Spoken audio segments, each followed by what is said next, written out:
We got started with Addressable about 8 years ago is when we went to kind of a full census approach, meaning every single household within our service area was addressable enabled, and that was really important. We had done samples prior to that, but when you combine addressable at a full census level, every household, combined with the ability to capture audience data and add exposure data at a household level, when we were able to bring those two together, that's when things really grew and it really transformed the business.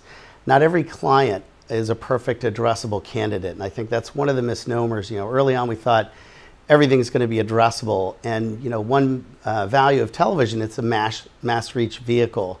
And for consumer product goods manufacturers or large kind of general entertainment theatrical openings, reaching a broad audience is a real appeal for television.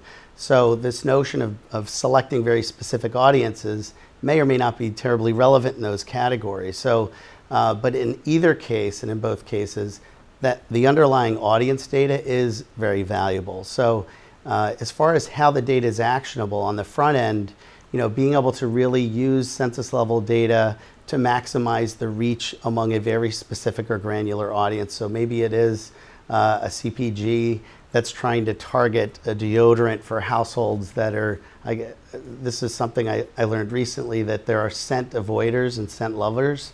And generally that's at a household level. Either they like scents, or someone in the household does or doesn't. And usually whoever does or doesn't kind of wins out in terms of what the household chooses as far as products go.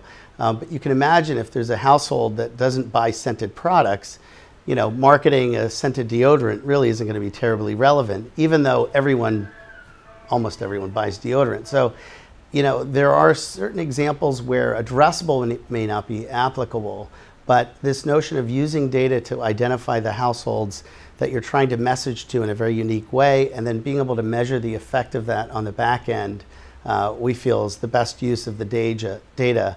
So in addition to addressable, we rolled out something called Optimized Linear, which basically allows advertisers to use their own data or third-party data to maximize their reach. And because we're measuring every network and every household, we're able to provide ratings data and insights, audience insights, on networks that historically haven't even been measured. So what's interesting is, depending on the audience attribute, in some cases, those long tail networks over-index in multiples relative to the top networks because very high-income households typically watch less TV, and they tend to be very picky with their TV. So that's one example of an audience attribute that would index high on long tail networks. So really, our focus is to use the data in the broadest fashion as possible. Each advertiser is a little different, but I think being able to provide full access to the data and then having some common method of reporting back those metrics, and that's a real focus area for